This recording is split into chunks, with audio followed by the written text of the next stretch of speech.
for this thing. Go ahead and start it, George. Mark is kind enough to. Yep. I'm gonna get.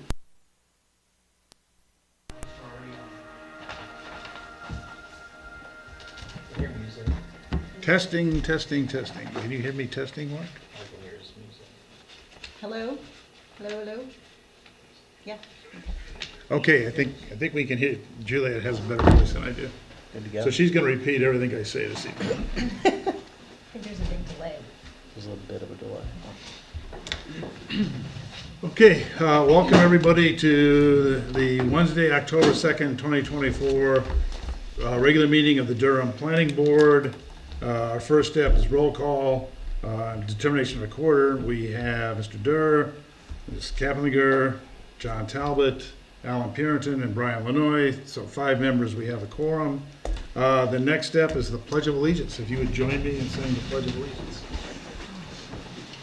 I pledge allegiance to the flag of the United States of America and to the republic for which it stands, one nation, under God, indivisible, with liberty and justice for all. Okay. Any amendments to the agenda? Seeing none, step number 4, acceptance of meeting minutes for September 4th, 2024. Anybody have any comments on last month's minutes, changes? Mark, we spelled your name right?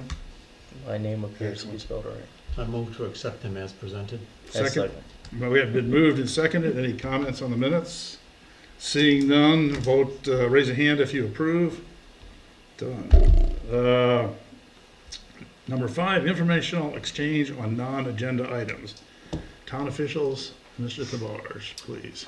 Just 2 quick items. The first is that the Community Facilities Steering Committee has met, and the Greater Portland Council of Governments is preparing a citizen survey asking the Durham residents what their concerns are about the existing town facilities, as well as what they might have for goals for these properties that the town has here in the center.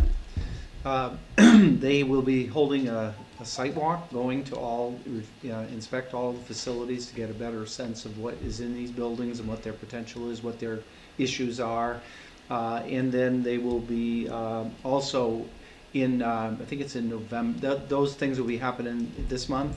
And then they're going to be scheduling a couple of stakeholder meetings where they'll be inviting boards, the people from the fire department, the Eureka Center, the town office staff, and other groups, as well as just the general public.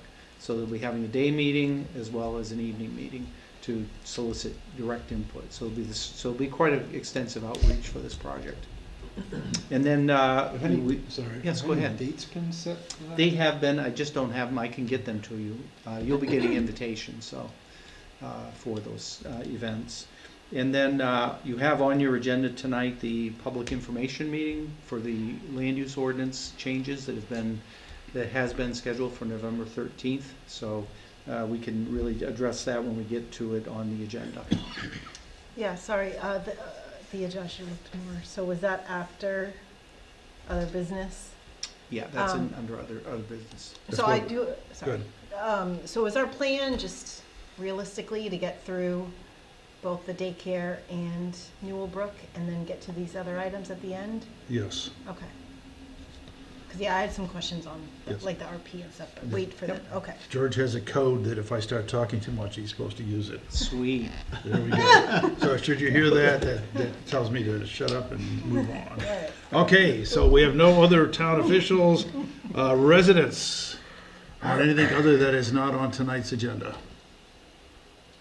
Seeing none, we will move on to non-residents.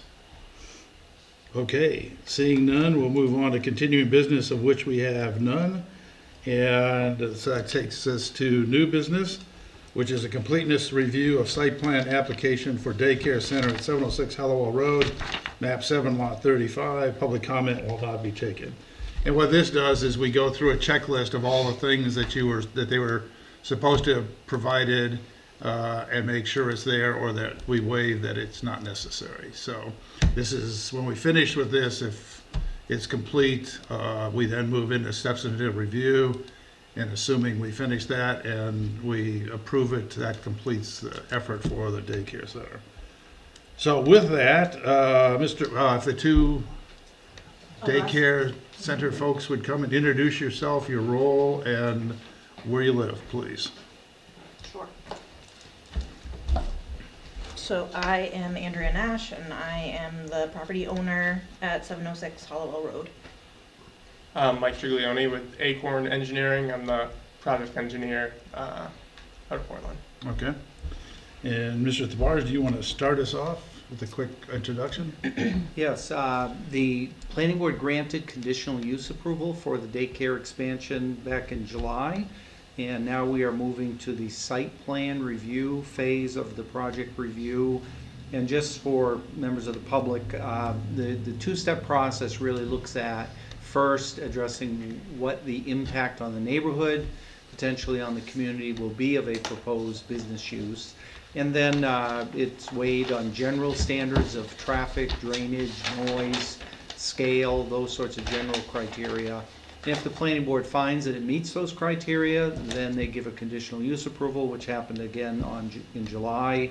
And now the engineering design of the project is the subject for the review tonight. So they have their site plan, which shows an addition on the rear of the building, as well as parking to serve the expanded daycare. The applicants have hired a team of consultants. One representative is here tonight. And they have done a very thorough application for site plan review, which makes our job easier when they do that. They are requesting some waivers, both on the submissions as well as some of the standards, and we can go over those.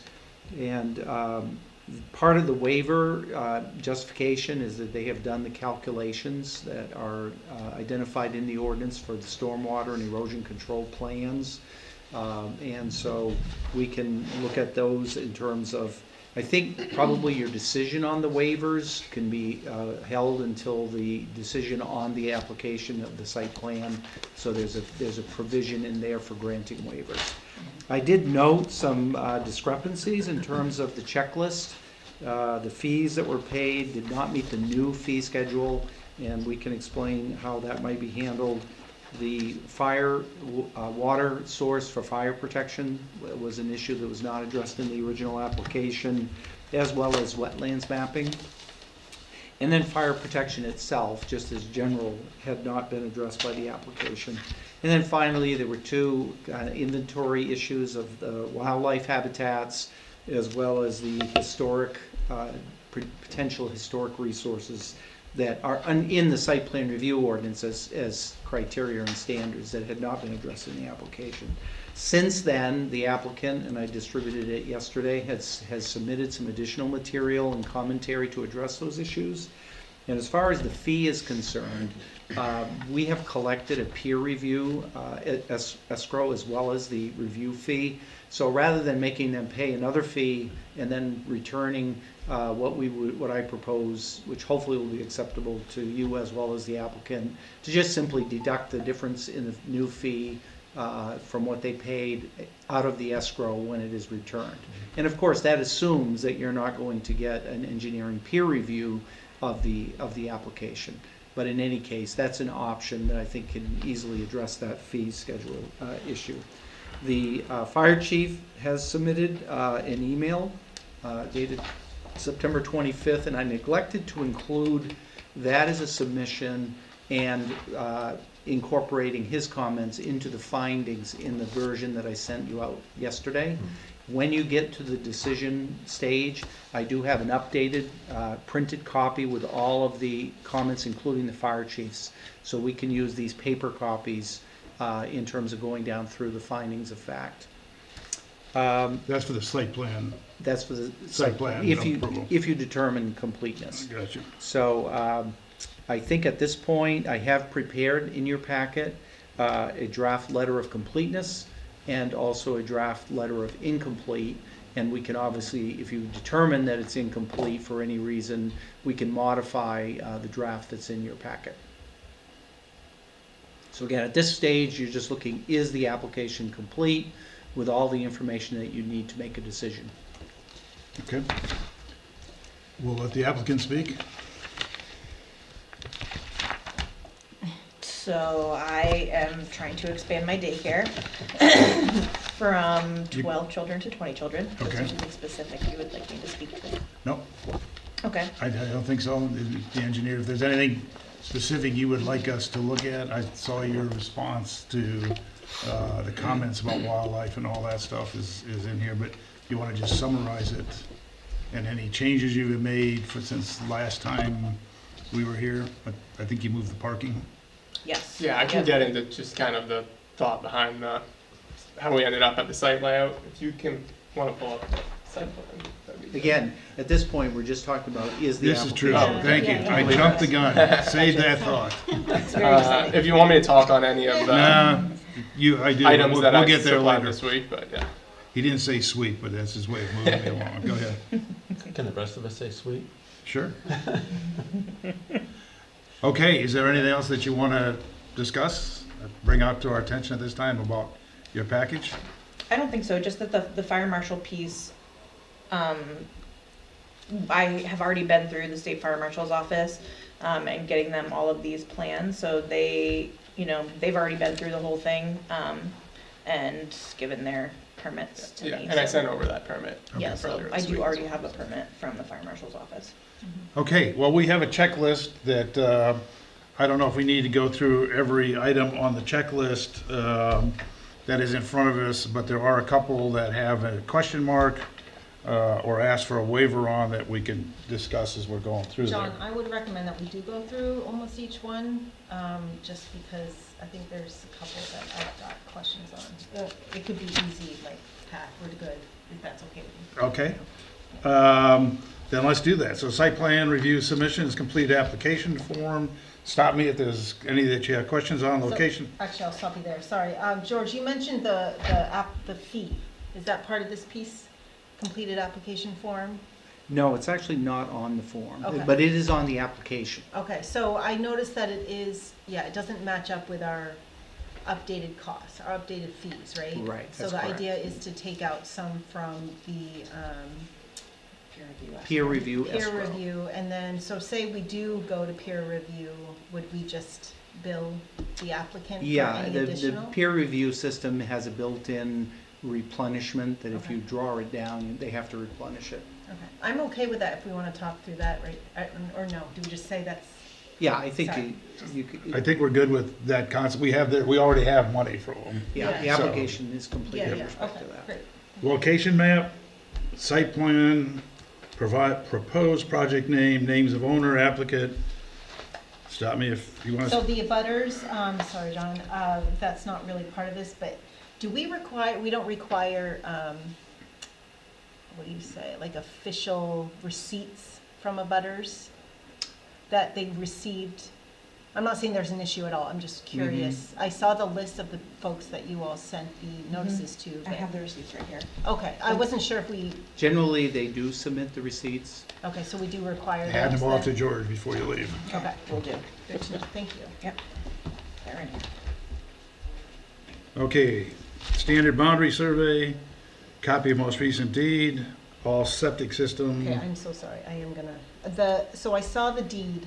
If there were any, like encumbrances or easements or anything like that, that would have showed up on that deed. And I think you also have almost like an ALTA in here, right, with the survey?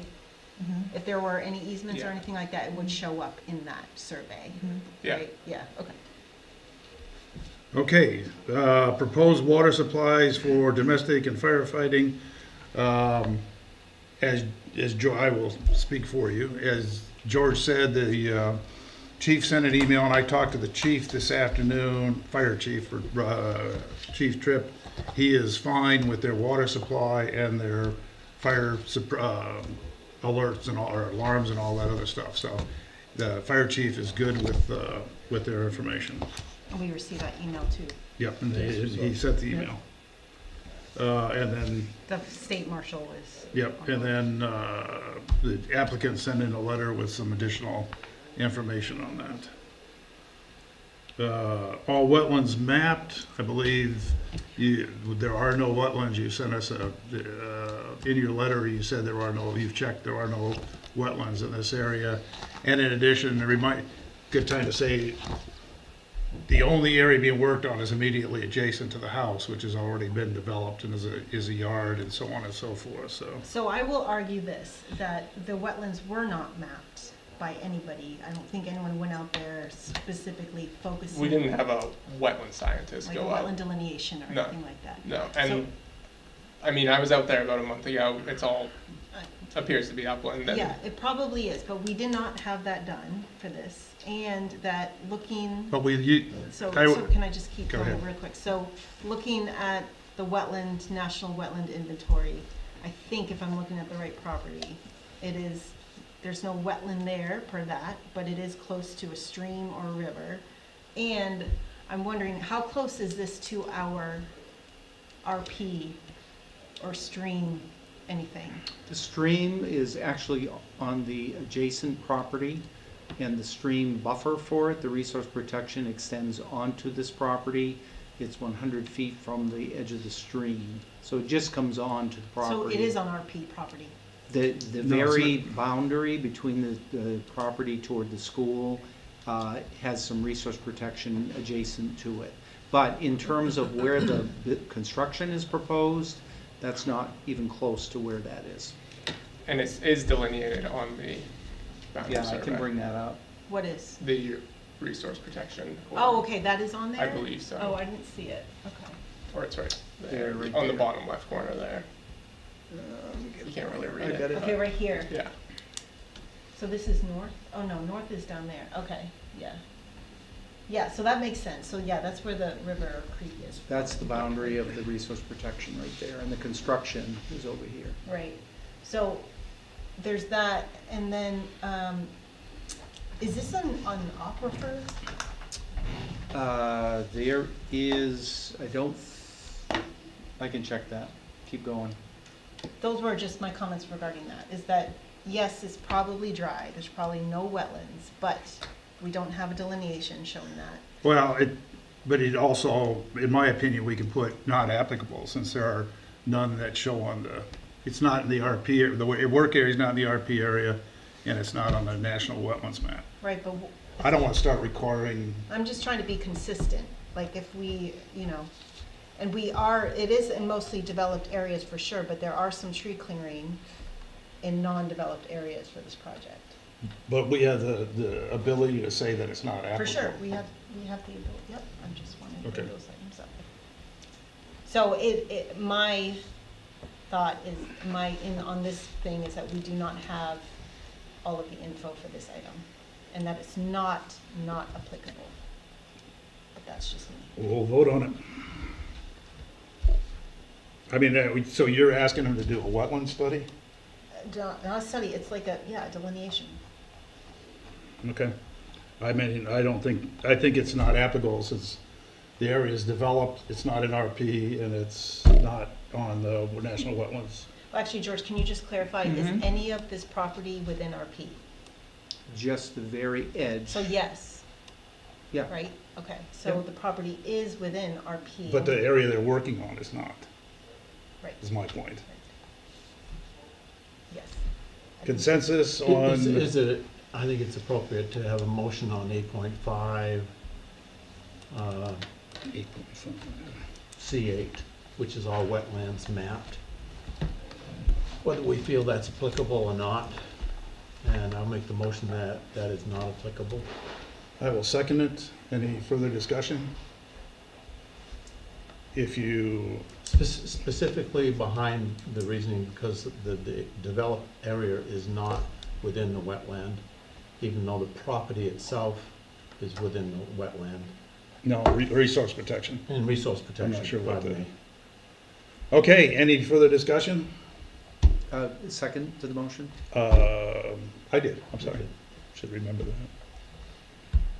Okay, no further discussion. Raise your hand if you support making this not applicable.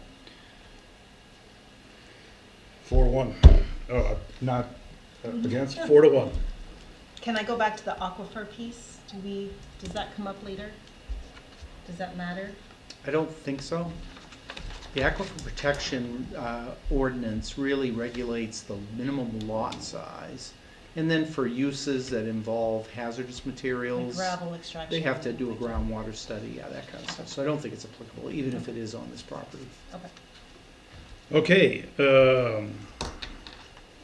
location, we discussed location of any water features, there are none, and it's not in the run around pond watershed. Topography at 5 and 2 feet, zoning district and any district boundaries, location with size of existing and disposed culverts and drainage ways, existing streets, buildings, parks, etc. Traffic entrance, site distances, external and internal roads.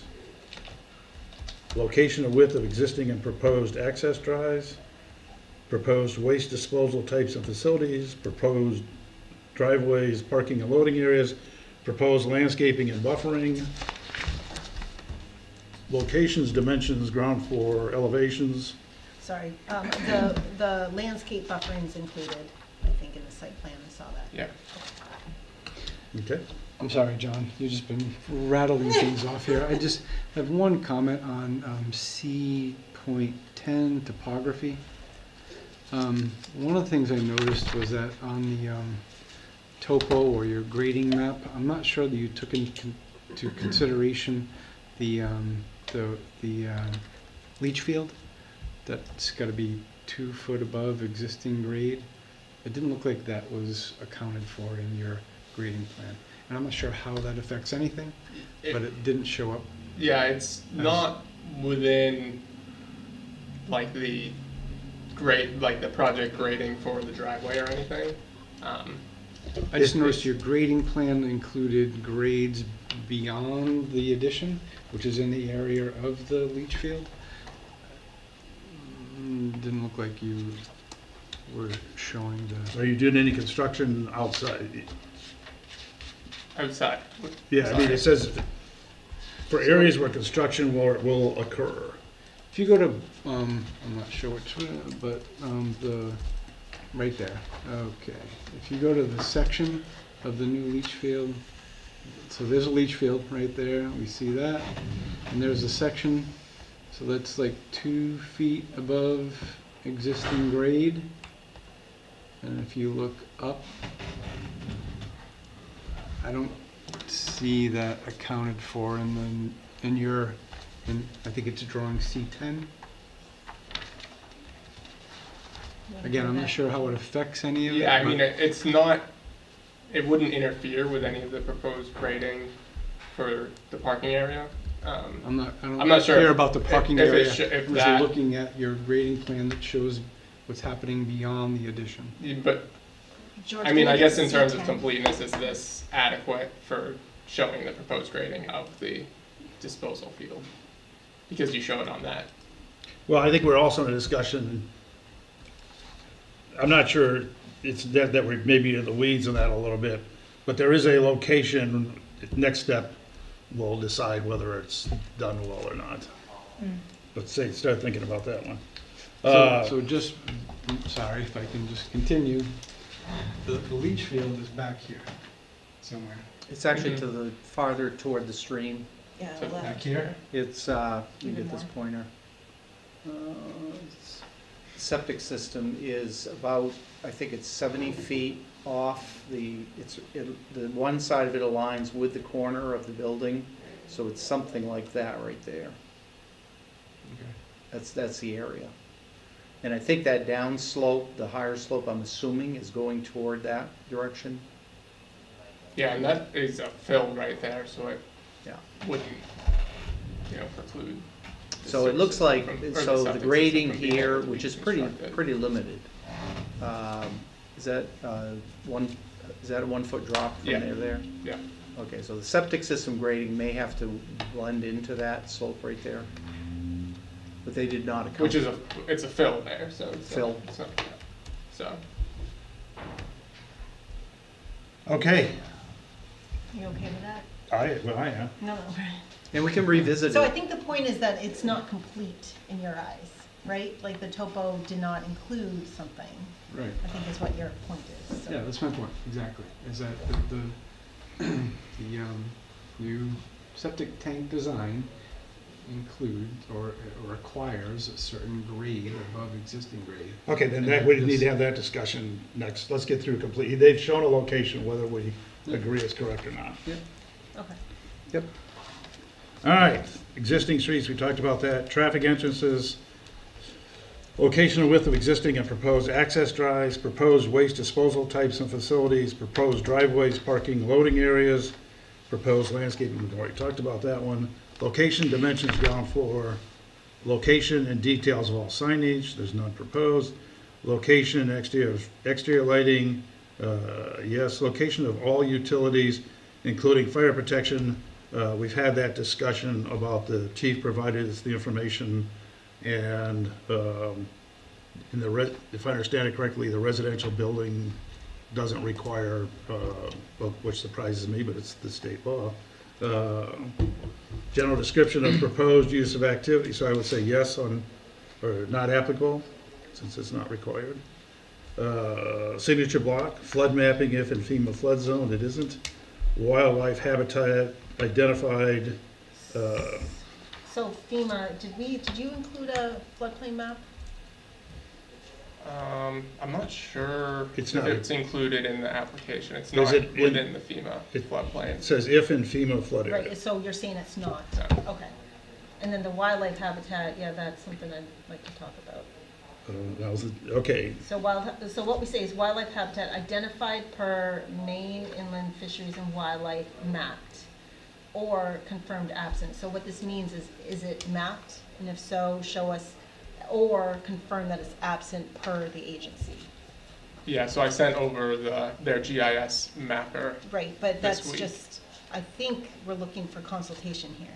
Okay, so at this point, in terms of completeness, Yeah.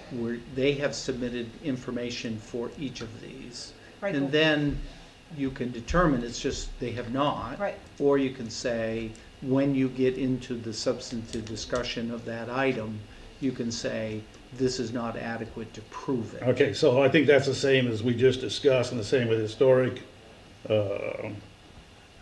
I will just come on and say it now, I think we're getting very deep into the weeds on something that's going into an area that's already developed in a very minor project, and I'm not sure that we need to, or they need to spend that much time, but, so I think they've provided us something, whether we consider it good enough is to be determined. They've asked for erosion and stormwater plans. Phosphorus plan is not required. It's not in the watershed, which probably answers the question about in the watershed. So I guess we need a vote at this point is, do we have the information we need? Have they submitted something, I guess is what's here, and we'll evaluate its quality in the next step. So do I have a motion? I will make a motion that they've met the requirements of submission, the items. Moved and seconded. Any further discussion? Seeing none, raise a hand if you agree. Looks like 5-0. Okay. Now we move on. Yeah, my hand wasn't raised, so. It wasn't? I'm no. sorry. I don't know if I can, because I said. Okay, that's fine. Yeah, So you're voting no. I think I have to. Okay, it's 4-1. All right, so we've finished the completion checklist. Let's move on to the actual plan. George, if you want to give a quick I will. update on what you've said here. Okay, so just summarize, again, this is the second step of the approval process. And the conditional use looks at the general criteria. Now we're looking at the specific site design. And one of the things I did point out, and John, you kind of alluded to, is that the site plan review standards that are in this ordinance are really intended to be able to handle relatively larger commercial projects like shopping centers and office buildings and those sorts of things. But it really can be applicable to many aspects of even a smaller development, issues like parking and lighting. So I think the ordinance has given broad waiver authority to the planning board, recognizing that for smaller projects like this one, if you put those types of requirements on it, it may not be really reasonable nor necessary. So the board does have, as I said, fairly broad waiver authority, but the burden is on the applicant to convince the board that if you do grant a waiver, that the intent of the ordinance and the standards of the ordinance are satisfied in terms of any waiver that you might ask. So they did ask for waivers on the stormwater and the erosion control plans, formal engineering plans, and under the ordinance, if it's not in the watershed of Runaround Pond and they're not disturbing more than 5% of the area, then they don't have to do a full stormwater plan. The ordinance does put the burden on the applicant to provide calculations to demonstrate that, and the applicant engineer has submitted those calculations showing that it's less than 5%. Now, they are asking for a waiver on the parking, access parking, the width of the aisles, in part to keep it down below that 5% threshold. And in reviewing that, I did make a comment how I think the 20-foot width for the driveway going out back is more than adequate. If you think about some of our roads are 20 feet wide, but I do recommend an additional couple of feet where the parking is. There's a parking diagram in the submissions, and that indicates. I can just switch over. If you could, George, and then just kind of highlight where the area here, make sure we're all on the same wavelength. So I get- oop.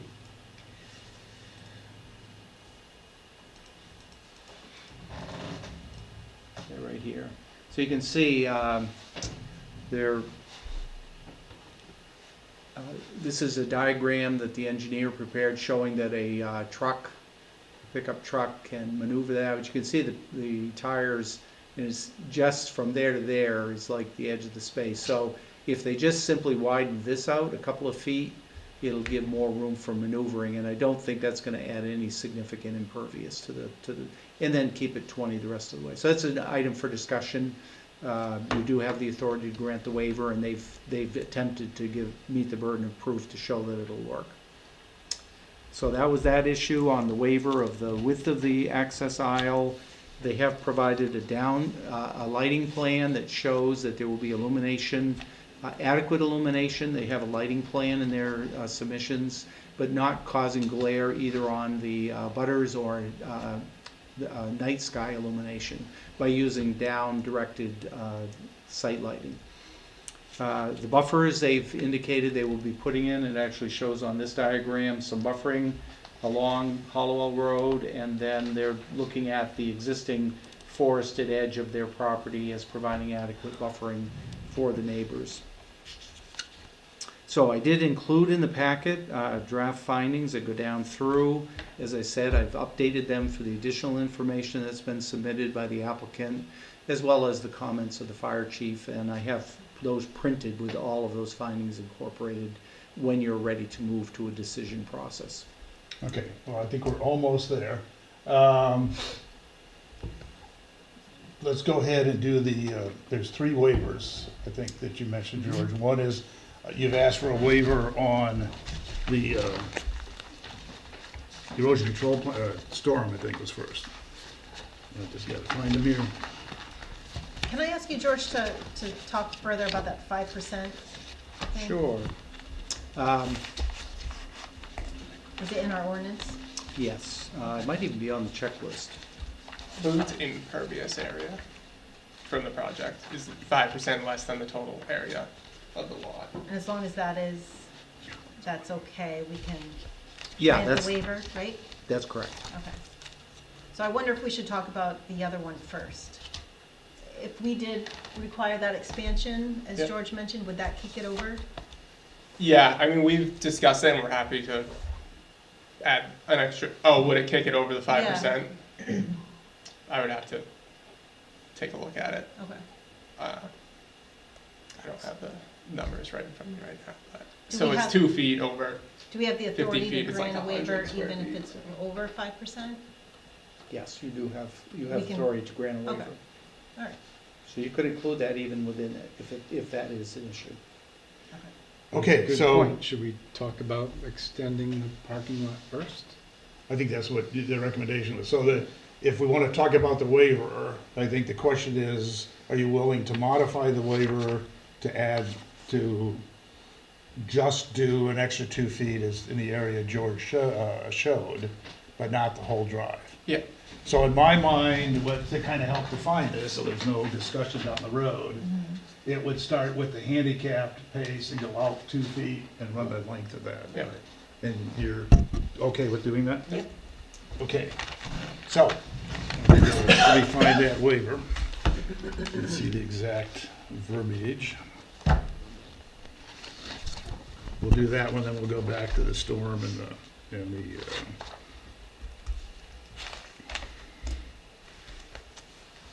okay, so the applicant is requesting a waiver to reduce the two-way aisle width from 24 to 20 feet for 90-degree parking.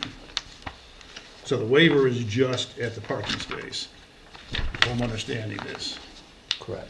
So we could just Actually, take it would be for the entire length of the access. the, That'll be down to 20 feet, and then the aisle in front of the parking will be 22 versus 24, so. okay, that's not what your waiver says. If I'm reading this correct, the applicant is requesting a waiver to reduce the two-way aisle width from 24 to 40 feet for 90-degree parking. So if we want, that, I'm good with that, so. Right, that- your they're definition, George. yeah, they're revising it because of my comments. Okay, so how do we want to word that, so there's no, Then Maybe like it a wouldn't be a semi, waiver, It's, what's that? right? that's what you're saying, if there's no 90-degree parking, you technically don't need to meet the 24-foot width? It's 24 feet two-way, for a two-way drive is what's in the ordinance. Yes, So that's what we're let asking me, for a waiver. I gotta look at the picture. So you're asking for a waiver for 20 feet we want it to be 22. all the way through, right? Is that what you're saying? That's what we originally were asking for. Okay, that's your, so And now we're starting saying- down on 9. Yep. So so the waiver would be to go to 20 feet up to where I said, right here, and then it would go to 22 feet. Right. At that spot right there. Yes. Okay. Right. So somebody have some good verbiage to So say just that? put a semicolon and then say, starting at the disability parking, heading, is this north? No, heading west will be 22 feet or something like that. Okay, so maybe just to clarify, to make it, No? to make it Didn't like clean that. in terms of the wording, the applicant has requested a waiver from 20 feet down to 24 feet. The other way, Other way. 24 to 20. 24 feet down to 20 feet. You can grant the waiver, but limit it to a 22-foot width at the parking. That's what I'm trying to get to. Yeah. Yes, but What's the I'm right saying verb? that's how you would word it. Okay. So in other words, you're not asking them to revise their waiver request. You're just putting a condition on the waiver that you're Okay. granting. That's what I was trying to clarify. So we would grant the waiver as written with a condition Oh, okay. that Yeah, I get you. the Okay. area along the parking slots would be 22 feet. Are you okay with that condition? Yep. Okay, so I'm gonna take a shot at this motion. So I move that we approve the waiver. The applicant's for a two-way aisle width from 24 to 20 feet with the condition that the area along the parking spaces be 22 feet. Does that make sense to everybody, so that a year from now, everybody will understand it? Second. It's been moved and seconded. Any further discussion? If not, raise your hand to agree. It has passed 5-1, or 5-0 this time. Okay, now, having done that, let's go back to the first waiver, which is, I guess that's actually the erosion control plan. Forego the requirement for preparing a separate erosion and sedimentation control report. There is on the plans, erosion control measures. the silt fence, whatever you're using, is on there. Yep. So what's missing would, what they're asking a waiver for is a written report, the narrative and a whole bunch of other stuff. Any comments on that? So the measures they would have to follow are on the plans. If we approve those, then they have to follow those. Can you tell me, George, where's C28 in our ordinance? Like, where's all of this stuff listed? The submission requirements for site plan review would be in Article 8, Yep, and it would be section, 79. I think it's 8.4. I see the waiver section, is that what we're talking about? Just the site plan review waivers, 8.7? Oh, so for the erosion control aspect of it, Yeah. that's on page 79 of the ordinance, and the verbiage is under 8.5 C28, erosion and sedimentation control. It says, an erosion and sedimentation control plan prepared in accordance with the main DEP manual for that. It says the board may waive submission of the erosion and sedimentation control plan only if the project site is not located in the watershed of Runaround Pond, and upon a finding that the proposed project will not involve construction or grading which changes drainage patterns, and if impervious surfaces such as roofs, parking lots, and driveways are less than 5% of the area of the lot being developed. Calculations establishing the impervious surfaces limitation shall be submitted by the waiver, with the waiver request, and the maximum impervious surface shall be noted on the plan. So that's the ordinance So language. it's pretty clear that we say, may waive submission only if these items, not in the runaround pond, and as long as it doesn't go beyond 5%, right? Correct. So if it does go beyond 5%, then are we allowed? Yes, because under section, the The waive, the 8.7? waiver provisions, those are in, 8.7, I think. Is what I have. it's actually, I might have it. on page 86, 8.7, it talks about waivers of performance standards. B, where the board makes written findings of fact that due to special circumstances of a particular site proposed to be developed, the provisions of certain required improvements is not requisite to provide for the public health, safety, and welfare, or alternative design is equal or better to, you can grant waivers. And then similarly, under A is the same kind of language for submissions. So the short answer is we can waive it. You can waive it, And I yes. think we have a motion and a second. Have we done that yet? Not yet. No. Okay, I will move that we approve. So just, sorry, and I agree with all this, I'm just saying the waiver itself as written maybe needs to be scratched out, the last, potentially, if it does go above 5%, that last sentence is not correct. Right, C28 is referring to what we just talked, the runaround pond and the 5%. Correct. So if we have that in the waiver and they go beyond that with. What were the other numbers you read off there, George? That's- 8.5 or? 8.7. 8.7 is the language for All waivers. right. I guess the bottom line is adding 100 square feet of impervious gonna change anything? I mean, the engineer says he's not sure. Do you not have a I'm I'm clue? not sure if it, I mean, 100 square feet, I don't, you guys have the calculations in front of you, I think. You want to look at them? It's Well, not otherwise we're gonna gonna sit here all significantly- friggin' night discussing this. so- Yeah, I mean, it's not gonna, I don't know. I don't know that, is it 100 square feet, would that put it over? You tell me. That seems to be our requirement for you. No. No, because you're only at 3.2% There of we the go. entire parcel. Okay, so we're good. So we're good, okay. That answers the question. Okay, so I will go back to the motion that we approve the site plan waiver request for erosion sedimentation control per paragraph 8.7. Mm-hmm. That is my motion. Second. Moved and seconded. Any further discussion? I have a quick question. The impervious area calculations that you did just the project, right? The 1,358 square feet of roof is just the project? Yeah. Okay. Question for George. with the way C-28 reads,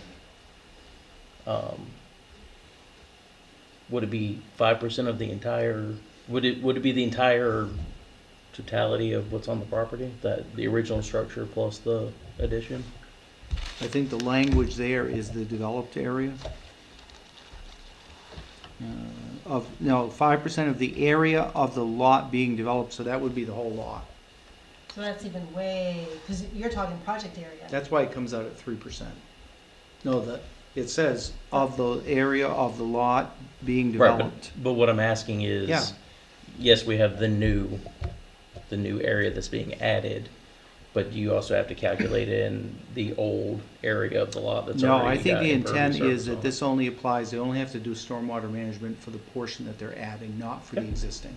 That's all I need to know, thank you. Any other discussion? It's been moved and seconded.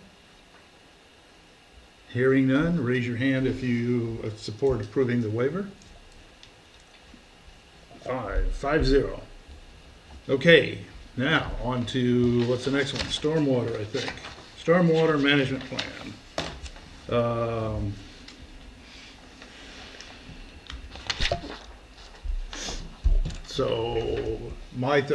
So explain why you're asking for the waiver. So normally a stormwater management plan would include, modeling of the stormwater to show your peak flows don't cause any flooding downstream, to make that whole report and model it, I think in this situation is unnecessary just because, we've shown proposed grading that's gonna bring the stormwater out back into the forest, into the forested area.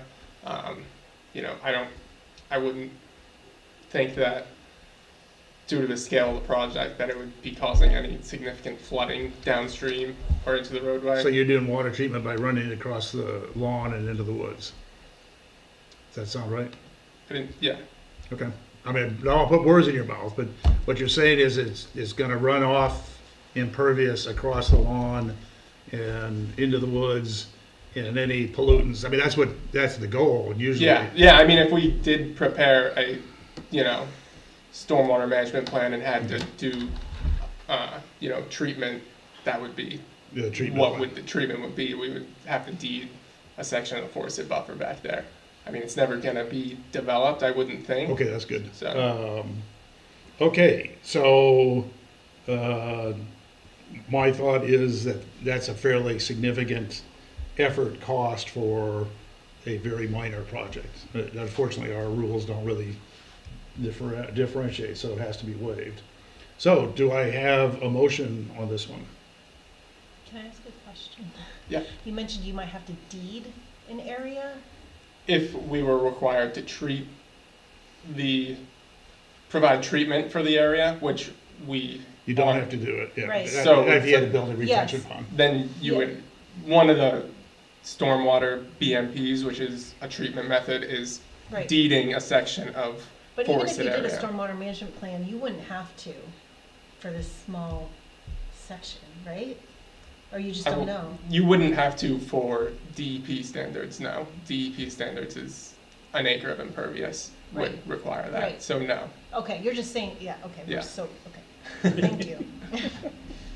Okay, so, I forget, we have no motion, so I will make a motion that we approve this waiver as written up. I'll second. Moved and seconded, any further discussion? Seeing none, please raise your hand if you approve. Hand is raised. Okay, so the three waivers are now approved, and we get into substantive review. And there's a whole bunch of stuff we go through on this one. George, I think you've given us your piece, so,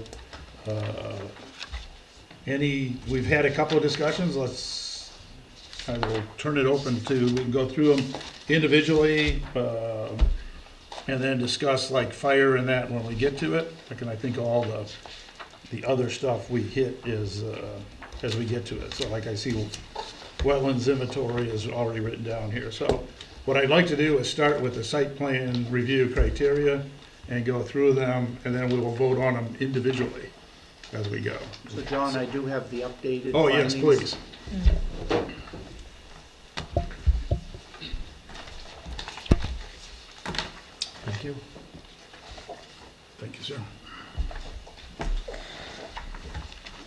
Thanks.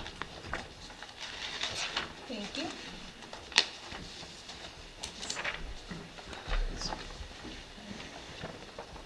Okay, so with the revised site plan review approval criteria design standards, utilization of the site. There's 5 comments there that were added by the, or put in by the town planner, and so, I think number 5 looks like one that we started discussing, and, any comments on, utilization of the site? There were earlier. So, yes. So, we voted that the wetland delineation was not applicable to this project. So,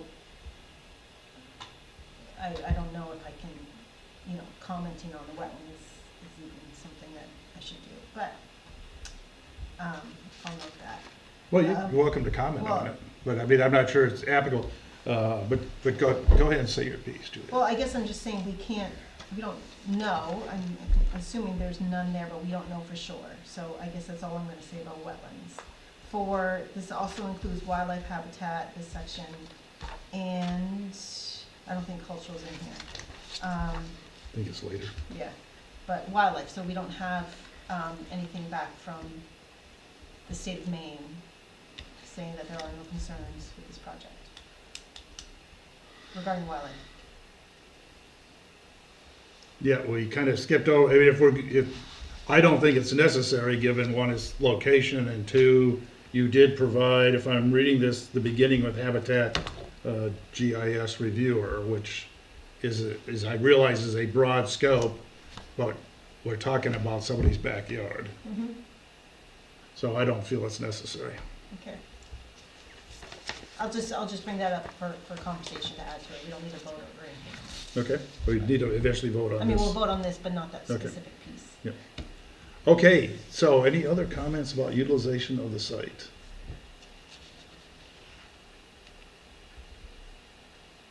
Gone. All right, do I have a motion? Which would be read. I will, while everybody's thinking about it, I will make a motion made by John Talbot.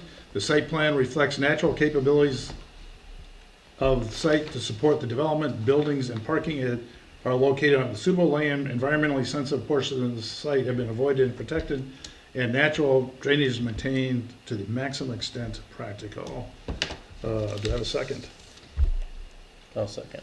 Moved and seconded. Any further discussion? Seeing none, please raise your hand if you vote to approve. I see 4.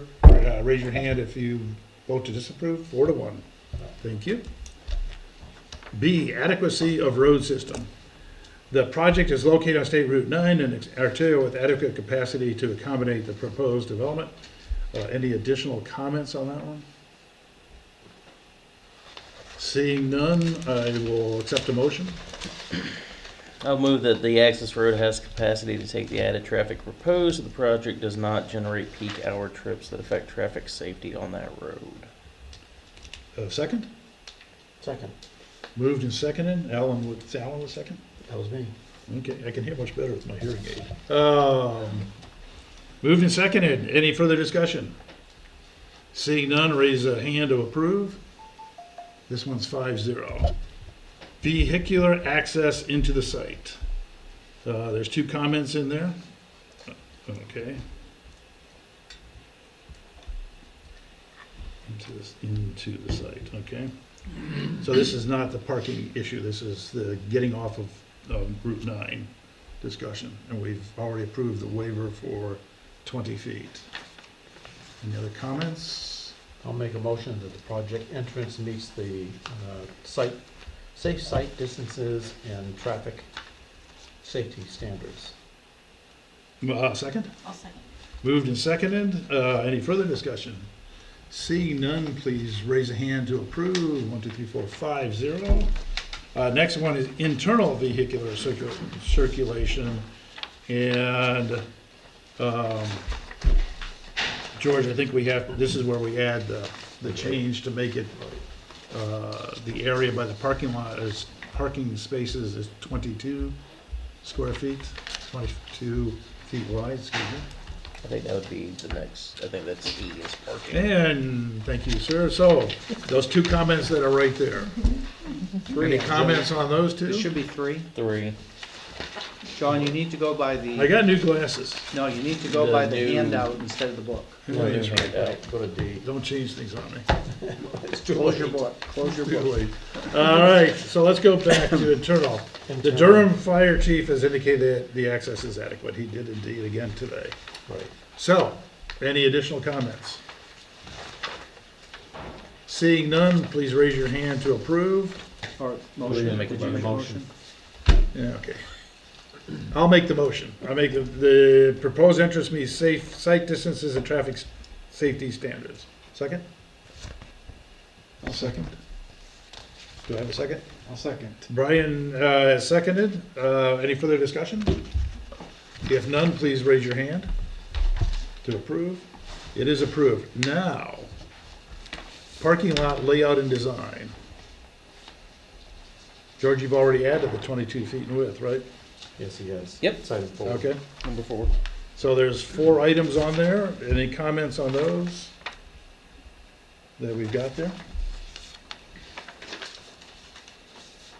Seeing none, I will accept a motion I'll make to, the motion. okay, Proposed parking meets the design standards for setbacks, aisles, and parking spaces, prevention of damage to lighting and landscaping, and for safe pedestrian access. second. Moved and seconded. All those in favor, raise a hand. 5-0. Utilities. There are, looks like 3 comments in there.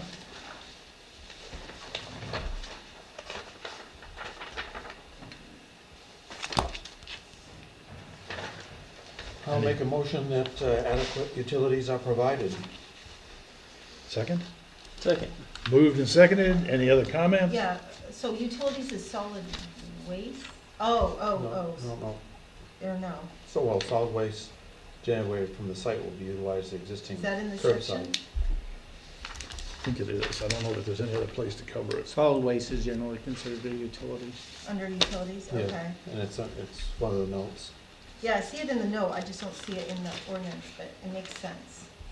Thank you. Any additional comment? Seeing none, we have a move, it's been moved and seconded. Raise your hand to approve. 1, 2, 3, 4, 5. Next, lighting design standards. There are 3 comments. Please look those over. You already have. Any discussion? Yeah, I'd like to know which lights are going where. It wasn't really clear. Do we have a lighting plan? There is a I believe lighting there's a plan. key on the plan. I think it was. I didn't quite see the key, but maybe. I might have missed the key, but if you could just point it out. It's not on there. Must be up above it, huh? Are they all wall packs? I Yeah, can't they're all remember. wall packs. I think there's 2 or 3. And it says lighting of the proposed parking area will be accomplished with wall packs mounted on the building. So it's like W4, W4B, And W1? and W1 are These are the above. wall packs? Yeah, so there's one above each entrance and then 2 along the garage there. Okay. Is W1 a wall pack as well? Yeah. And that's a part of the project? Yeah. Okay. You can, cross-check that with the cut sheets that are in there. So these numbers represent the foot candles of illumination up near the building. It's like 2.8 there, and then it gets dimmer as you go out. So it's 0 by the time you reach the property line. Any additional comment? Do we have a motion? Could I have a motion? I will move adequate lighting is provided for the proposed use. Second? I'll second that. Moved and seconded. Any further discussion? Seeing none, please raise a hand to approve. Signage, no signage is proposed.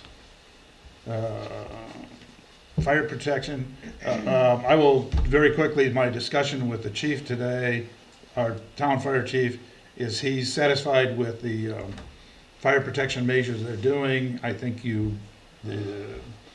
there is a fire hydrant here, and then there's a capability here, Patriots Way, and there will be one when it's opened on Deer Creek, right, is the new subdivision. So there are 3 ponds within a short distance of this project.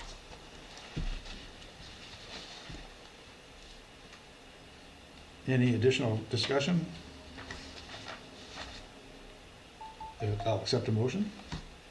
I'll make the motion.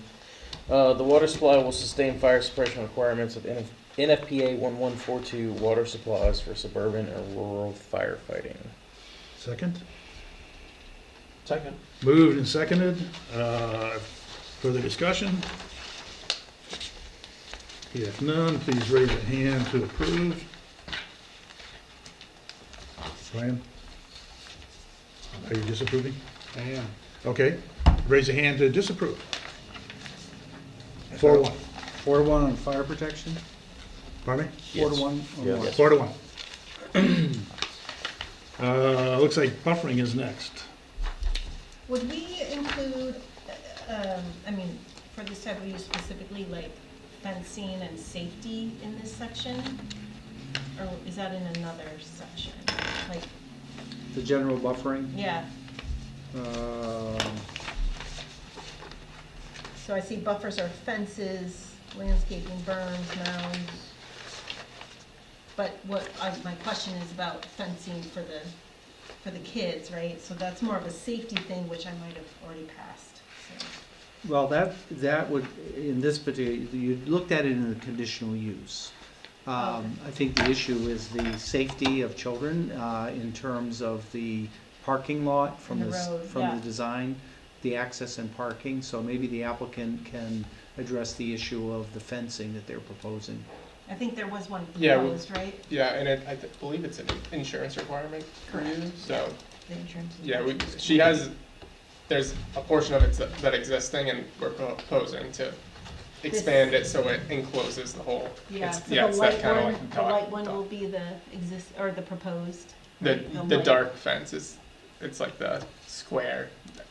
Yeah, the that's lines, yeah. existing or proposed? That's proposed, and then existing is, That's existing? That one? Or am I missing it? Could you, George, hand him the pointer, show it, rather than sit here, That just show image us where it is. Isn't accurate. it's hard to see the grays on that, I think if you look at the plan set, it's easier to see. Yeah, Like it's a real light gray. It's along the tree line though, so okay, and this is the tree. there is line? existing This is fence the along the line? tree line Okay. there. Yeah. Okay, So Yeah, you so heard that's it's- existing, and Okay. then we're closing it in. Okay, thank you. so 2 comments under buffering. Any additional questions, comments? If not, I will accept a motion. Hearing none, I will say I will make the motion. The applicant's plan adequately buffers the butters and the public from views of parking, garbage, storage, utilities, and outdoor storage, and is designed for adequate long-term maintenance. Do we want to add anything about fencing in this, or, I just don't know if this is the right section or not. It might be under the, Not really buffering.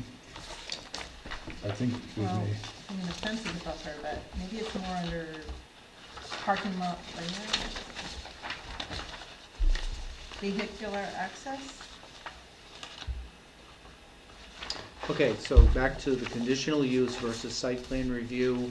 The ordinance does not address daycare outdoor fencing.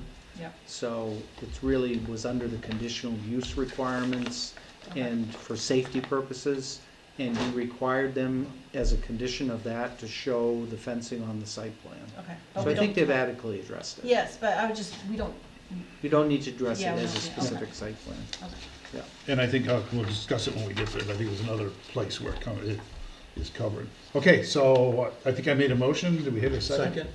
We've had a motion and a second. Any further discussion? Seeing none, please raise a hand to approve. 5-0. Historic and archaeological resources. 3 comments on that?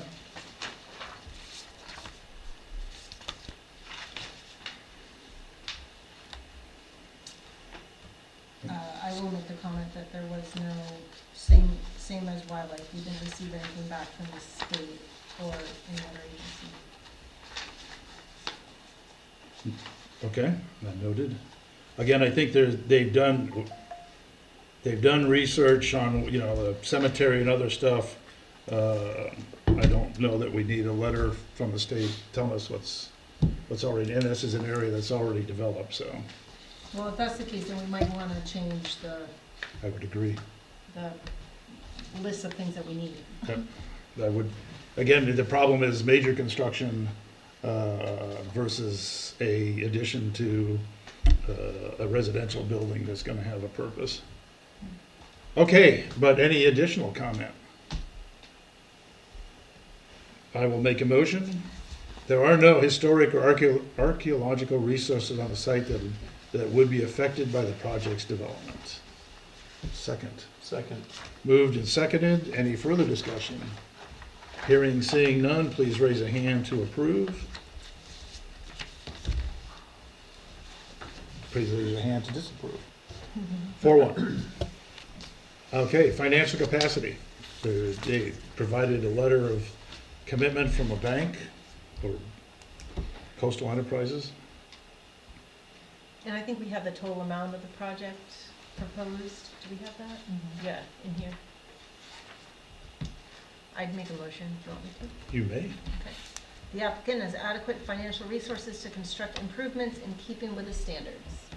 I will second it. Any further discussion? Seeing none, please raise a hand to approve. 1, 2, 3, 4, 5. Approved 5-0. Technical ability. I'll You also are, make this motion. okay, you may. Yeah, we have a little snippet about your company Yeah. and who you are. The applicant has adequate experience with site development and/or has retained qualified consultants and contractors to complete the project in keeping with the standards. Second. Moved and seconded. Any further discussion? Seeing none, please raise a hand to approve. 1, 2, 3, 4, 5. 5-0. The next one is the overall planning board decision. So you need us to approve each stage. Now we've got to approve the overall project.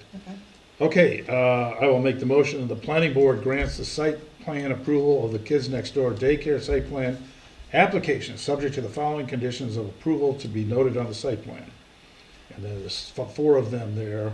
And I would say, Juliet, to your question about the fence, the safety fence, it's on the plan, so I think in my mind, paragraph 1 covers that as well as insurance and whatever the state's gonna make you do. Any discussion? Second. Did I move? Are I we did. there? Moved and You moved it, didn't you? You, I did, I moved think and you seconded. moved Any additional I Oh, I comment? didn't know you second. read that whole thing. You moved it, or did I? No, you did. I moved it, You okay. did. Don't confuse me. I can do that myself. So it's moved, second, any further discussion? Seeing none, please raise a hand to approve. 1, 2, 3, 4, raise a hand to disapprove. 4-1. I think it's 3 to 3-2. 3-2. Okay, my apologies. I saw movement. Okay, 3-2. So it's approved. So next step is code enforcement, and then make sure you follow all of the items that are on there. Thank you, it was a good package. Thank you. Thank you for doing that, and thank you for your patience, and thank you for staying in Durham, and thanks for putting up with this. It's a long process. Sure. Well, thank George for all the help. Yes, George, thank you so much. Okay, next, going back to the agenda, if the Newellbrook subdivision folks would like to come to the table. Okay, so this agenda item, this is also new. Sketch plan review of a proposed subdivision on Newellbrook Road, map 6, lot 49. Public comment will not be taken.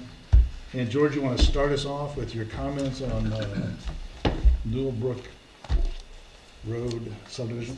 Could you consider changing the name? Please, I mean, if I would, it's very. I we'll believe start- that was we'll a start- placeholder. Yeah, well, What was that's- it? That's a placeholder. Yeah. It is Can't say it. Ferry Ridge, I believe. I don't need to know tonight, just Yeah. the road name, I subdivision. believe it's Ferry Ridge. Ferry Ridge. Whatever you'd like to, whatever you'd like to go. It is to me, but, okay, so George, you want to kick us off? Yes, John, members of the board, this is a proposal, sketch plan review for subdivision off Newellbrook Road on approximately 64 acres of land that has frontage on the Androscoggin River. It currently has one dwelling on it, accessed by an old range road that will be upgraded to provide the road access for the proposed 7 lots. The topography, and I actually, in addition to the applicant's submissions, using that new technology I did on the other subdivision, prepared this slide which shows, Wow. this is the equator, and basically shows, it's hard sometimes for most of us to read those topographic maps. And so this is a LiDAR point cloud. It really helps you really see the topography. And so basically the Androscoggin River, and then there's a ridge that runs across the property, one near the river, but the development proposed area is this one. And the current access road, you can see the actual grading of that travel way in there, as well as Newellbrook Road. And then what I did was to overlay pretty close their sketch plan, and then so you can actually overlay it onto the topography, and the applicant's consultant can kind of clarify if I'm interpreting this correct, but basically it'll run along that ridge. The house sites will be above the road, and then there's, I think that vernal pool is somewhere in this vicinity, right there. Right there. You guys So did you a can see delineation. you can see there's a depression there that creates the opportunity for that vernal pool. And I also interpreted that they want to avoid building a drive. This lot will have its frontage on Newellbrook Road, and rather than running a driveway up through this area, they're planning to do a driveway easement across this lot to get to that home site. That's basically the layout, and they're definitely following the topography, which is good. I did see on the cross section that I think this will be about an 8% grade coming up through here. Is that correct? I believe so. I would apologize. Bill Garish, our engineer, was supposed to be here tonight to help present the project, but he had a personal emergency that he had to leave to. So I'm Yeah. afraid I can't speak too much to the technical side of the design, but I will fill in as much as I know. Yeah. So there is this is the proposed common area, and there's kind of a wetland system down through here at the bottom of these drainages, but the rest of the site is pretty much high and dry in all of the area where they're proposing, with the exception of that vernal pool, and it has a 250-foot buffer. One of the things, again, this is just sketch plan to kind of get an understanding of the site and the project, and then when they provide their complete preliminary plan application, we can get into much greater detail on all of these issues. But I think for tonight, a couple of the issues to discuss is the status of this existing access, and what the intent is in terms of improving that to town standards, as well as they're proposing this as a family subdivision. And so the question is, typically a lot of times with a family subdivision, you don't trigger subdivision review, you claim exemptions, but it appears that they're going to go ahead and build the subdivision in anticipation of future development of the individual lots. By family, you're saying that you're gonna, I assume you're the owner. Yes. Your family is gonna build on the lots? Yes. Okay. So if I may add at this point, we purchased the land with myself, my brother-in-law, and my mother, and we formed an LLC. And then after we purchased the land, we were informed that an LLC cannot have family to break off the lots in a timely manner to. We'll get to that later, but. So but thank that's you. why You're these doing gentlemen this. are involved to, and we're here to do this presentation. Okay, Yep. So one of the issues to discuss tonight conceptually is that if this were being 7 lots for development and sale, then there are a lot of requirements in terms of performance guarantees, construction within, to start within a year, complete the entire road within 3 years. So if it gets a subdivision approval, then those will be requirements of the approval. So just something to clarify for the app, because again, part of the purpose of a sketch plan is not just to help the planning board understand the project, it's also to help the applicants understand the process. So we can you can hash that around tonight and just make sure when they file their application, everybody's on the same page. So that pretty much is it, and then they'll come back for preliminary plan where all the standards will be reviewed, and you won't make formal findings at that point, but you'll make an initial determination that they can meet all of the performance standards, and then you'll give a preliminary approval with conditions that require them to get any outside agency approvals, get their engineering plans finalized and peer reviewed, and get all their legal documents in order for coming back for the final approval. So it's a 3-step process. Sketch plan is just a general discussion tonight, no approvals given or intimated, and then they'll come in for their preliminary plan and then their final plan. Those are the 3 steps in the process. okay. So, would you two introduce yourselves? I'm David Brackett, one of the property owners. I'm Connor Barassa. I'm representing Northeast Civil Solutions. Okay. Did you have anything you wanted to add to George's presentation? In brief? They did a really great job. Because we'll get, did you hear that, George? They said you did a great job. Sweet. Noted. Sweet. Got it. So the point tonight is probably more for you to listen, take notes back to the engineer who's working on this. And so we'll give you our initial thoughts. The other thing we need to do this evening for everybody is pick a night, day, whatever, to do the site walk, site visit. So sooner probably rather than later, if your group can have, we need corners, we need to know where lots are and where the center line of the road is. So how quickly can you get to that is how quickly we can do the site plan without mucklucks and snowshoes. So, Can I ask a general question? What is an address near here? 74 Newellbrook Road. 74? Will drop you, if you use GPS, it'll drop you right at the bottom of Oakville Lane. Okay, thank you. So when we put in our house, which is represented. You're the one that lives here? Yes. Okay. The town required us to name the road because we're the second structure on that road, so it is Oakville Lane. Okay. Thank you. One issue that'll come up is what is the legal ownership of the access road right now? From the research that we have a lawyer doing the paperwork to write up the right away on that. We have a early 1900s document from the town of Durham releasing it to the abutters, and then there is no paperwork from there on. So it has been released to the abutters, but no one has accepted it into their deeds on the adjacent properties. So we have a lawyer that's Okay, well, that will be an issue because you need to have right title and interest or interest into this access if it's not on your property. And again, that can be accomplished in a number of ways. Probably the board should be looking for a legal opinion that you have full right title and interest to access this way and to improve it. So the burden will be on you to prove the legal status of this, giving you right title or interest to improve it. So is this the lot line? that is the lot line, yes. Okay, so I see. And you're thinking you have an easement or something like that? Or- The deed listed as an easement, access easement Yeah. on that property, and the 3 properties to this side of that also have that listed in their property. It's a good indication. And you're using that currently? Correct, And you did you build that house? yes. Okay.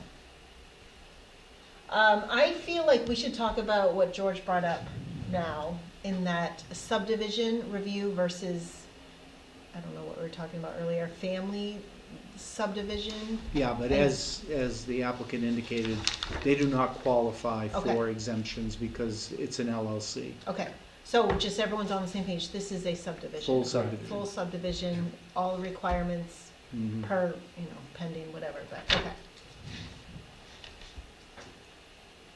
Or And a bunch of request a other waiver questions. to not do it, and you've heard the process earlier this evening, so. Yep. Probably not likely to give too many waivers, because I will add to that, while you may be planning to sell it to family members, 20 years, 30 years from now, Yep. Screw you, Protect Dad, yourself. we're long gone, and so it's gotta carry with the land, and Right. everything has to be done, so. Anything else? Oh, yeah. Resource protection, is this on resource protection? There is a significant amount of resource protection area along the Androscoggin River. Yep. And then Along there's, this, what, sorry, keep going. there's also a significant amount of wetlands which we had mapped out. But is this RP, or is that RP? It's pretty much within 250 feet of the Yeah, river. there's a line, it's hard to see, but it's right This there. is- This is resource protection. Oh, right there, okay, Yeah. so that's RP. Is there any else in here? Along Dyer Brook too, there's floodplains and wetlands. That's not It's on not our, on your property. Right, but that's, this part of it has some here too. Is this it? Nothing else in here for RP? for RP, no. No. Okay. How flooding?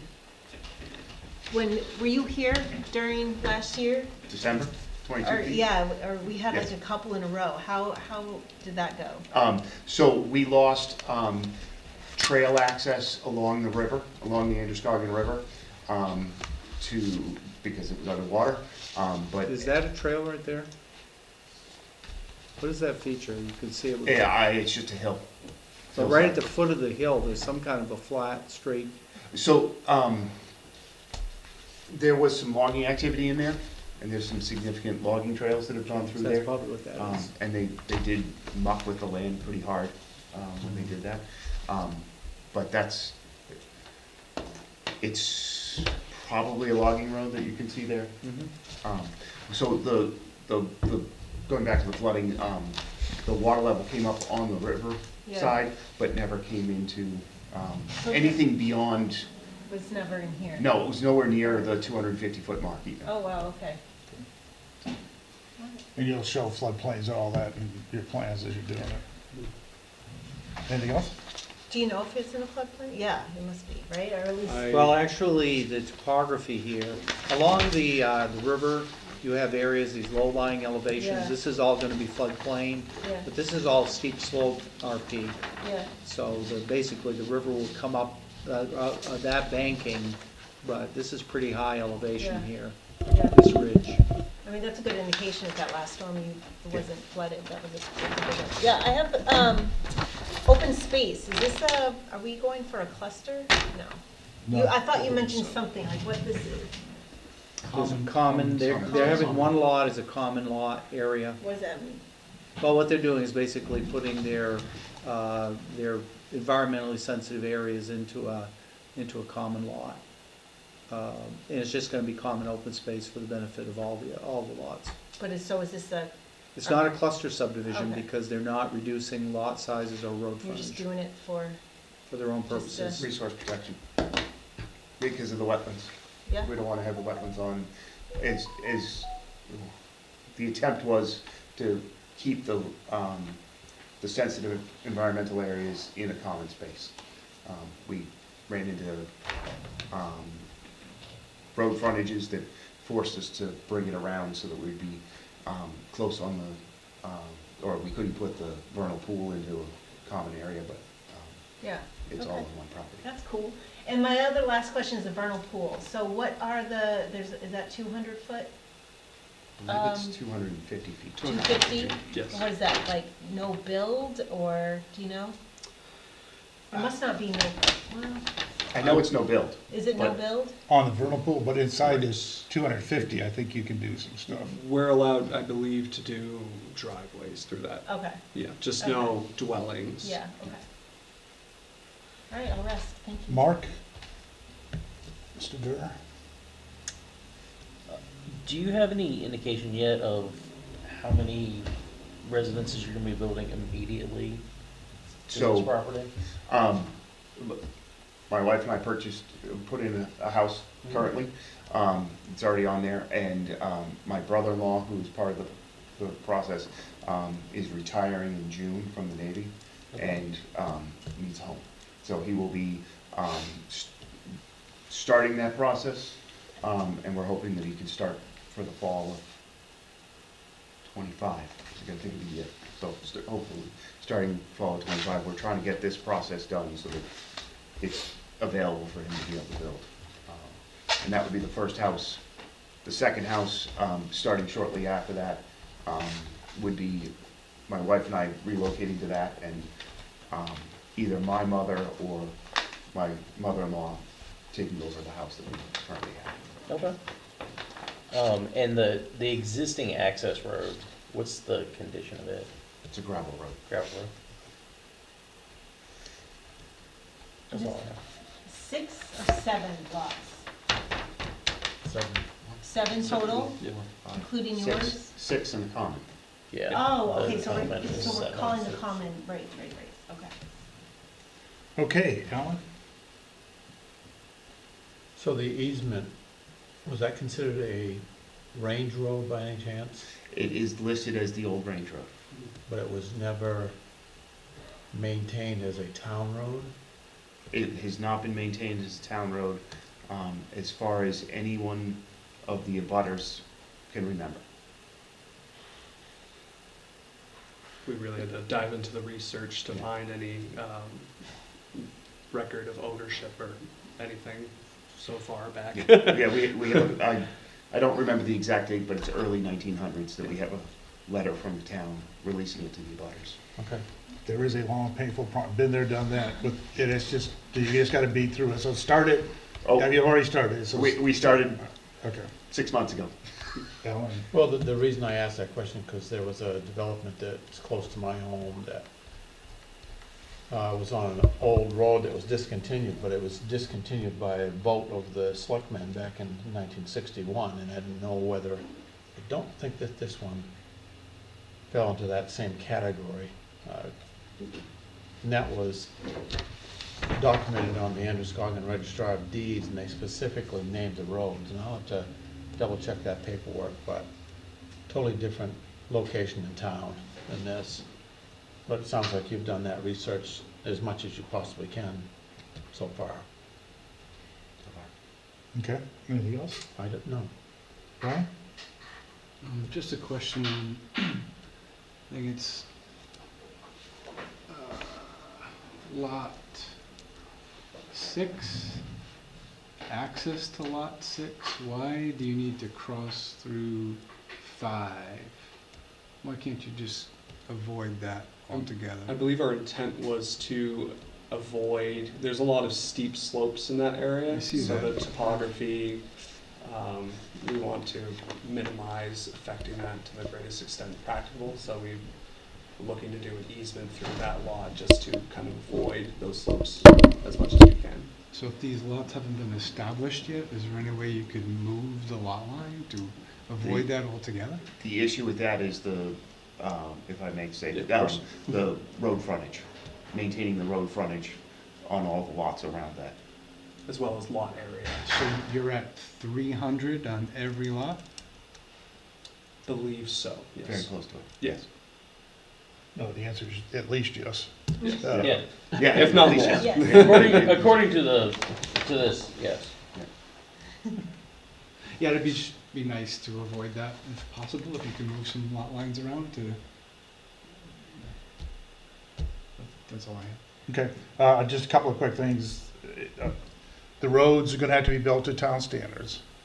So you'll work with if you have any questions about that, the road commissioner, Yep. CEO can help you with that, but so that and then comes a time when you have to pave it and so on and so forth. My expectation is because it's a subdivision, you're gonna have to either do everything and take a look at the book, or George can help explain it, escrow any work that's not done. So as an example, you would postpone paving for a certain period of time you're gonna have to escrow the money that would cover that. So please be prepared to do that. And then, you, as I said, mentioned, talk to the road commissioner, talk to the codes guy, but also talk to the fire chief, in particular, the location of your fire pond, which you show on there. And also, I think this thing going into the, from lot 5 into the common area is your hammerhead. So please confirm with him that it's big enough. Sometimes, some of the hammerheads I have trouble turning in my truck, so we want to make sure that he's comfortable being able to take his hook and ladder or whatever the big truck is in there and get it back out again. So that's one that we'll be looking at as we go there. Anything else? Another run around on help advice for the sketch plan? George, how far do they have to, I noticed the plan, the road comes off Newellbrook, hangs a right, then it narrows. I think we must be considering that a drive. This little, Oh, yeah, what is that? this little chute right here, is that, you're just gonna build that to drive standard? That's gonna be a driveway into That is the current access to the farm that's in the back. Okay. I don't know that that would have to meet town standards if it's not used as part of the subdivision. It's not defined as part of the subdivision. And I defer on that one. So those are my comments. Do you have any questions for anybody here or George? I think the town's very good to work with, and the sooner you get to all the stuff, you know, all the, you know, historical and wildlife, and get those letters out, the faster you get them back, the faster we can keep the process moving. George, did you have anything else for him, or any Nope. questions for George? So for the board members and you all, the first question to you is, when do you think you would have something that defines the lots for us? If we want to do it, and a site walk is the planning board, it has to be open to the public by rule. So the public could come if they wanted to, it'll be public notice. But the planning board members will be there. So I guess I'd like to get that, as I said, sooner rather than later. From the planning board, when do you think? We'll have to confer with our survey department just to get it on the schedule to go out to stake the lots. Feasibly, probably within the next month, maybe we can schedule. Or less. Yeah, or less. The reason I say that is we have another meeting in the beginning of November, then we have a meeting for land use articles, and then everything goes to crap. It's dark at 5, the weather's bad, so I guess I'm asking that if you could get to that sooner, Halloween comes in there, so sooner rather than later.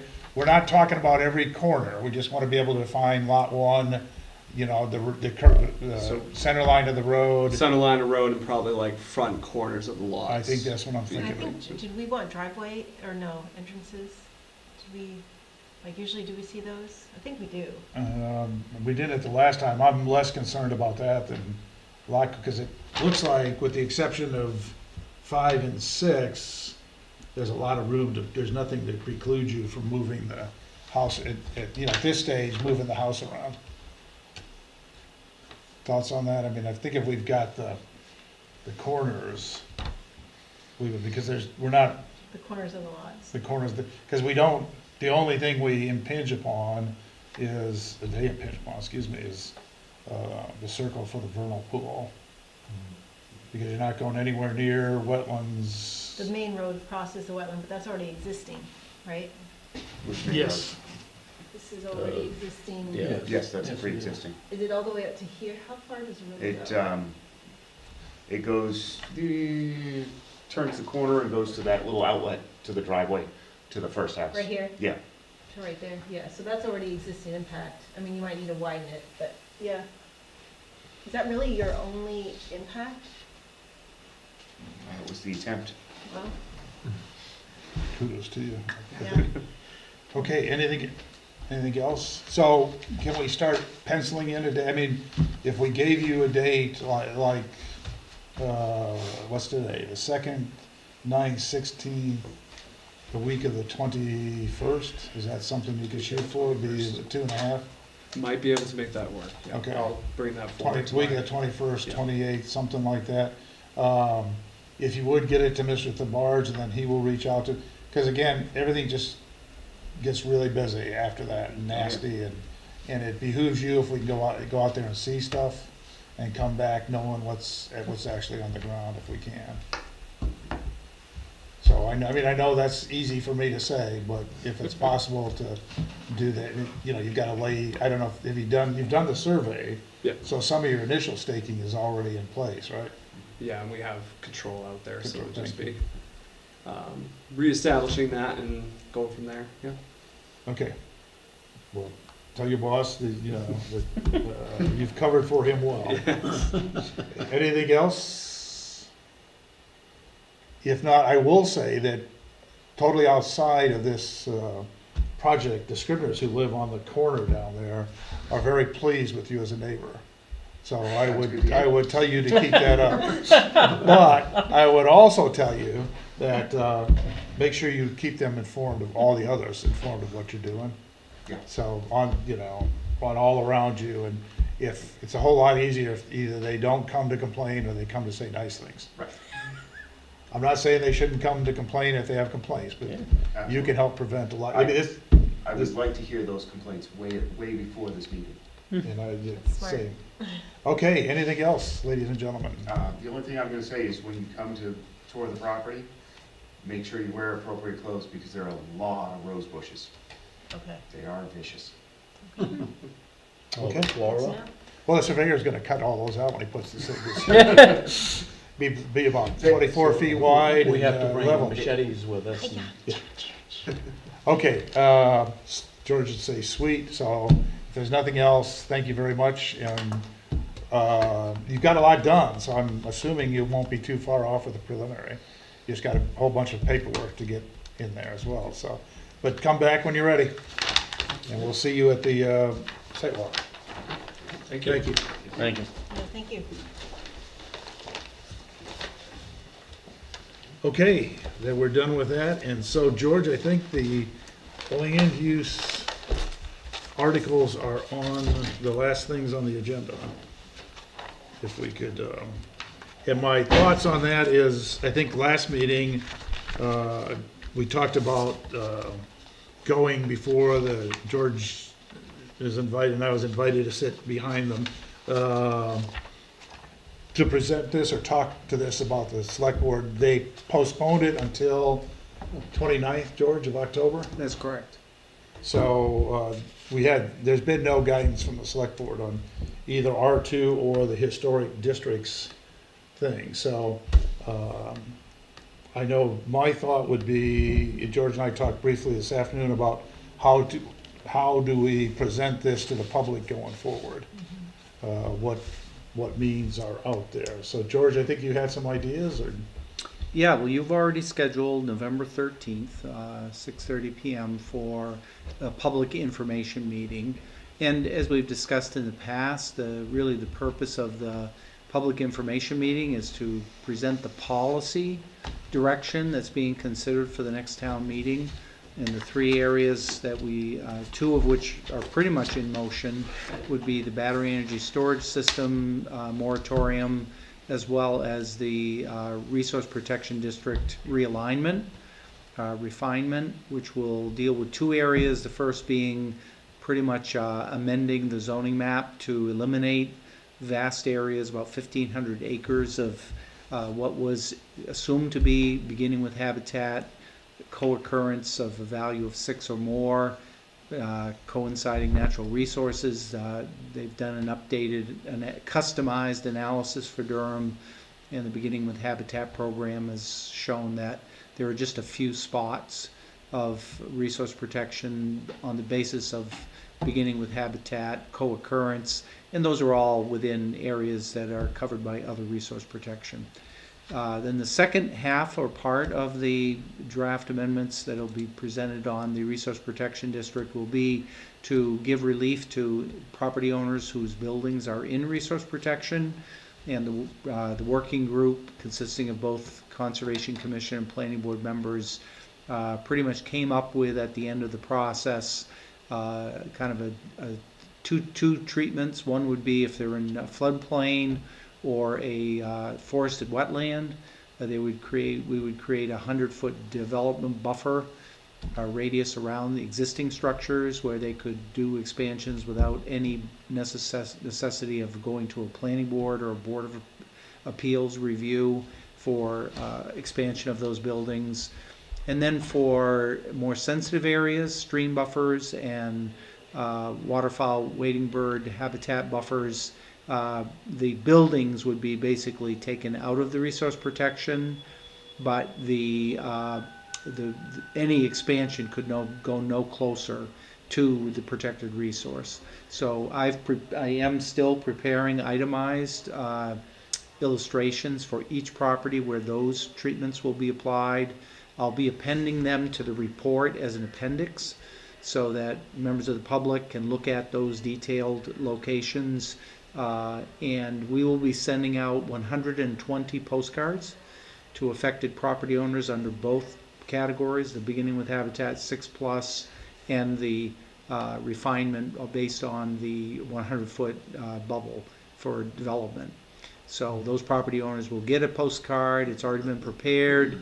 The mailing list is being finalized, and they will get a card basically explaining the map's going to be changed. Here's the two things that we just discussed, and come to November 13th or contact the town planner if you'd like information about it. So we're doing what we did in the past, which has really worked well, is get the word out. I'll be also working on putting up the same summaries on the websites with links to the details. And so I think we're in pretty good shape at this point, given it's just the 1st of October, to do this again in an effective public participation process. So one of the things to talk about is when they do come in, limiting the discussion to what is actually being proposed, as opposed to people who want to see different policies, such as removal of more resource protection, the mandate, if you want to call it that, direction from the select board was limited to responding to the areas of public input that came with the resource protection realignment in 2023, and those two areas were beginning with Habitat 6+ and giving relief to landowners whose buildings are affected by resource protection. So anything outside of that, I think you can listen to it, you can receive it as a potential future issue, but I don't think you need to be compelled to respond to it at this point, because it's really not on the table, so to speak. And they can talk to the select board if they want to pursue other agendas on that. I have two things. One, are you planning on going in front of the select board to kind of, provide them an overview of what we're doing ahead of sending out things to the affected landowners? Or are we going to do that?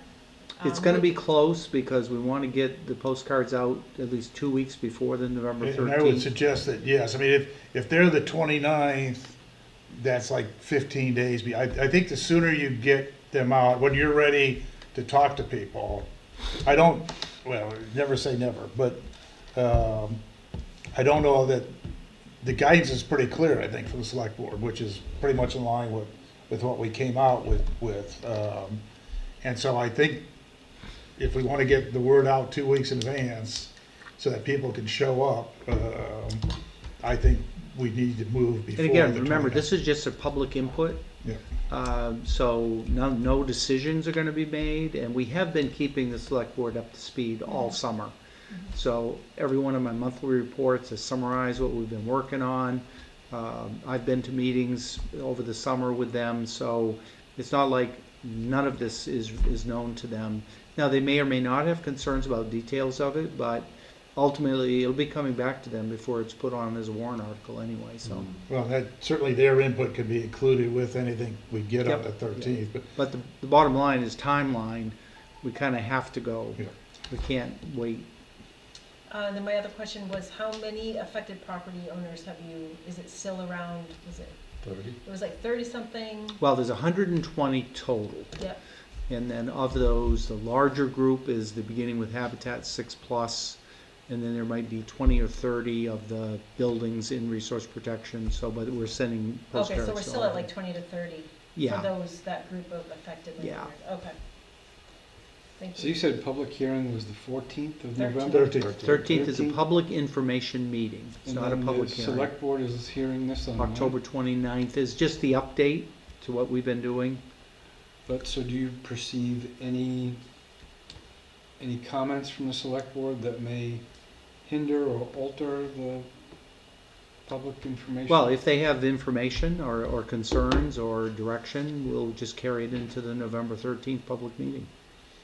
And indicate the select board has made this comment Mhm. in terms of their intent, Mhm. support or lack thereof. So we could just carry whatever they bring out, well, whatever we bring out of the 29th, we can just incorporate that input into the November 13th meeting, if any. And I think where we stand with that right now is in line with the guidance we got from August. I can't remember when the last meeting was, but, you know, we met with them, you met with them, and they said, this is what we want. And I think that's been the way we've moved forward with the Conservation Planning Board joint meeting. So I don't think there's gonna be any significant changes. I don't think there's been anything said that says, hey, scrap it and start all, you know, where we'd have to scrap it and start all over, I guess what I'm saying. I don't think that's the case. I think their major focus is gonna be on the historic preservation program. And that's where they really need to make a decision which way to move, because time is flying toward the next town meeting. Once they make that policy direction issue, then we can get it ready for consideration. But they need to make that call. And I'm anticipating that there'll be a separate public information meeting process on that as opposed to on the 13th, because we won't be ready for it. No, we're just focusing on storage, RP on that Yep, day, right? That's right. Yep. Quite true, yeah, and I will maybe emphasize a little further. The historic thing needs to be resolved between the historic district and the select board. And that, I think, a major, they're way away on what they would like to, in my opinion, or maybe the select board doesn't know completely where they are, but that's one that I don't see us getting involved in. Yeah, I was just gonna ask, we're not, we haven't We been. have not Well, you been. will I don't- ultimately have to hold a public hearing. We do. Yeah, you're the designated group that Yes, does but we don't does the have to- official, but that'll be in March. Yeah, and we don't have to put anything together. I mean, it's gonna, unless the select board comes back and says, put something together, this is what it should say, and that may be a task to George. But I think our next involvement would be, or only involvement would be at the public hearing. The official, you know, here the select board says, this is what we're voting on, hold a public hearing, and they'll do the same with the other two. So I guess maybe I'll mention to Kim Garneau to get the November 13th meeting on the list of meetings that they put out every Friday. You know, next planning board meeting, next whatever, we'll get that out so that starts showing up for people. And then, and we've talked about this, George, we've got, and I know you're working on it, but the election what kind of information are you thinking about that we put out on whatever, November 5th? That's a pretty big audience that passes through, so, you know, what do we want to do? Look forward to this coming, a little poster, flyer. Yeah, I'm thinking just some handout sheets with summaries of these different initiatives, similar to what I'm gonna be putting on the website. And it could just be a handout with, as you said, John, indication of the November 13th public information meeting, as well as checking with the website. Yeah, and if we can make it clear where it is on the website, that's a challenge for at least me, to find stuff. So, you know, on that little information sheet, I agree with you, I don't think it has to be a lot, because I think those who have concerns are better served to reach out to you and say, I live at, you know, this address, what's the impact on me? Anything else? So, if you got neighbors that are impacted, please get the word out to them. Anything else on anything else? Do we have a full agenda next month? Don't know. We probably won't get these guys back. They're pretty close. I mean, I don't know. It'd be interesting to see. Yeah. I'm out, I mentioned it before, I won't be attending next Okay. month. I guess my feeling is George might have a better feel, but Ruby Lane and Bowie Hill, nothing heard. I mean, they've gone radio silence, and I don't know if there's anybody else that's blowing in your ear, George, saying I'd like to put a subdivision in or anything like that, so. But these two were kind of a surprise, so. Yeah, they were. I mean, they weren't really beating down the door. So I don't know, that's a good question. Okay. Well, she was waiting on her CEI. What's that? She was waiting on getting her loan. That's what I remember. She got her. Oh, the daycare? Yeah. Yeah, I think, yeah, she got her stuff together, and I will just say, I appreciate both parties, both applicants. It was nice to get what I thought was a complete thing, but a relatively well-organized, lots of information, professionally done. I'm not saying anything bad about anybody else, but it was kind of nice to be able to get a package that we could go through with the information we need, and, the second one gave us a lot more than we needed just for a sketch plan, so it was not a cartoon sketch, so hopefully that will continue on. So Ruby Lane, for the information, is paid, drove that today. And so I think I would entertain a motion to adjourn, unless somebody else has something else. I'll make the motion to adjourn. Move, second? Second. Moved and seconded. All those in favor of going home, please raise a hand. 5-0. Thank you. So, what was your objection to the fire protection? Because you didn't voice it. No, I didn't. Okay. Anyway, Do we have a recycling in here? inside the kitchen, maybe. Okay. Glad it's kind of clean.